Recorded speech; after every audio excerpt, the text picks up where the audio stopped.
Praise lord. ప్రభునామమునకు స్తోత్రములు కలుగునుగాక.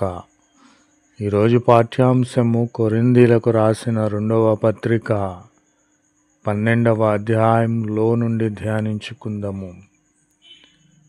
మీ సొత్తును నేను కోరుటము లేదు, మీ ఆస్తిని, మీ యొక్క ధనధాన్యములను, బంగారమును నేను కోరుటలేదు, మిమ్మునే నేను కోరుకొనుచున్నానని ప్రభువైన క్రీస్తు వారు సెలవిచ్చుచున్నారు. కనుక మనము బంగారము ఇచ్చినను, వెండి ఇచ్చినను, మన ఆస్తులు ఇచ్చినను ఆయనకు అవసరము లేదు. మనలను మాత్రమే ఆయనను కోరుకొనుచున్నాడు, పరలోక రాజ్యమును మనకు ఇచ్చుటకు. మన పిల్లలున్నారు. పిల్లలు తల్లిదండ్రుల కొరకు ఆస్తులు సంపాదించరు కదా. తల్లిదండ్రులే పిల్లల కొరకు ఆస్తులు సమకూర్చును గదా. ఆ విధముగానే మీరు నాకు పిల్లలై ఉన్నారు. నేను తండ్రినై ఉన్నాను కనుక నేనే మీ కొరకు ఆస్తిని, పరలోక రాజ్యపు ఆస్తిని సంపాదించి మీకు ఇచ్చుచున్నానని ప్రభువైన క్రీస్తు వారు సెలవిచ్చుచున్నారు. కనుక ఆయనకు మనము ఏ విధమైన ఆస్తులు, అంతస్తులు, బంగారము ఇవ్వవలసిన అవసరము లేదు. మనలను మనము ఆయనకు సమర్పించుకుంటే చాలు. కాబట్టి ఇదిగో మీ యొద్దకు నేను వచ్చుటకు సిద్ధముగా ఉన్నాను కనుక వచ్చినప్పుడు నేను మీకు భారముగా ఉండను. మీ సొత్తును, మీ ఆస్తులను నేను కోరుకొనుటలేదు, నేను మిమ్మునే కోరుకొనుచున్నాను. ఎందుకంటే నాతో కూడా పరలోక రాజ్యములో మిమ్మును కూర్చుండబెట్టుటకు మిమ్ములను కోరుకొనుచున్నానని ప్రభువైన క్రీస్తు వారు సెలవిచ్చుచున్నారు. ప్రభునామమునకు స్తోత్రములు కలుగునుగాక. ఆమెన్. కాబట్టి మీరు విశ్వాసము గలవారై ఉన్నారో లేదో అని మిమ్మును మీరు పరిశోధించుకోవాలి. విశ్వాసము కలిగిన వారిగా నాలో నిలబడాలి అని, పరలోక రాజ్యమున్నది, ప్రభువు నా కొరకు వస్తూ ఉన్నాడని విశ్వాసించి ఉండాలని ప్రభువైన క్రీస్తు వారు సెలవిచ్చుచున్నారు. కాబట్టి మిమ్మును మీరే పరీక్షించుకొనుడి. మీరు భ్రష్టులు కాని ఎడల, మనము అపవిత్రులము కాని ఎడల, పాపము లేని వారము అయిన ఎడల, విగ్రహారాధనలో వ్యభిచారములో లేని వారమైన ఎడల, మనము యేసుక్రీస్తు మనలో ఉన్నాడని మనము గుర్తెరిగి ఆయనను మనము వెంబడించాలి. కాబట్టి విశ్వాసము కలిగిన వారమై దేవునితో కూడా మనము ఉండాలి. భ్రష్టత్వము మనలో ఏమాత్రము లేని ఎడల మనము దేవుని వారమే.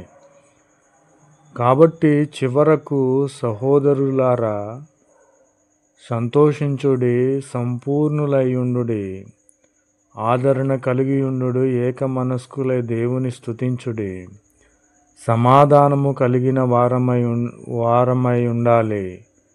ప్రేమ సమాధానకర్తయగు దేవుడు మనకు తోడైయుండునుగాక. ఆమెన్. మనము ఒకరినొకరము పవిత్రమైన ముద్దు పెట్టుకొని, ఒకని ఎడల ఒకరము వందనములు చెప్పుకొని వారముగా ఉండాలి. కాబట్టి ప్రభువైన క్రీస్తు వారు త్వరగా వచ్చుచున్నారు. మనకు భారముగా ఉండుటకు కాదు, మన సొత్తును, మన ఆస్తిని తీసుకొనుట కాదు, మనలని ఆయనను కోరుకొని తన సింహాసనము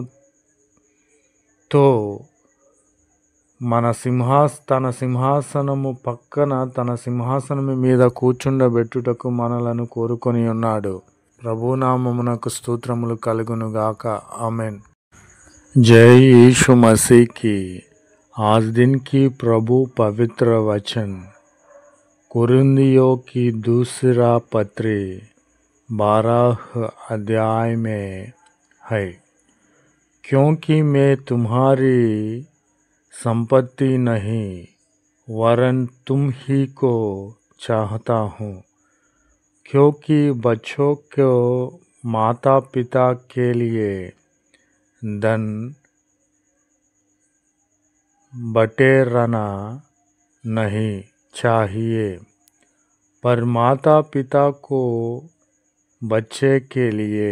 यीशु मसीह की जय। मैं तुम्हारी आत्माओं के लिए बहुत आनंद से खर्च करूँगा, वरन आप भी खर्च हो जाऊँगा। यीशु मसीह की जय। क्या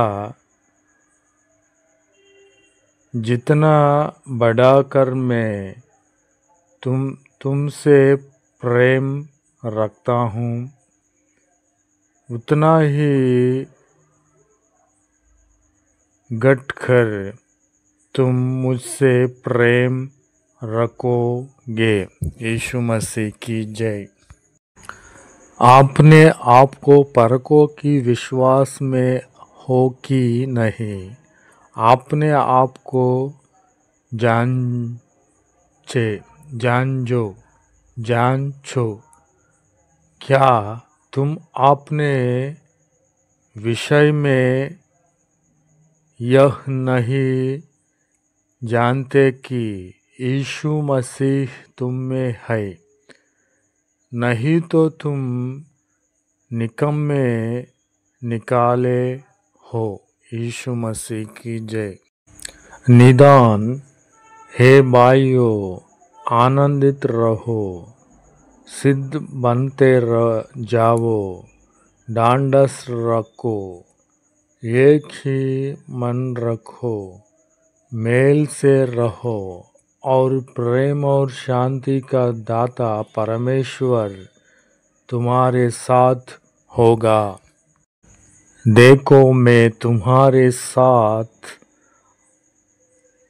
तुम्हारे पास आने को तैयार हूँ, और मैं तुम पर कोई भार न रखूँगा, क्योंकि मैं तुम्हारी संपत्ति नहीं, वरन तुम ही को चाहता हूँ।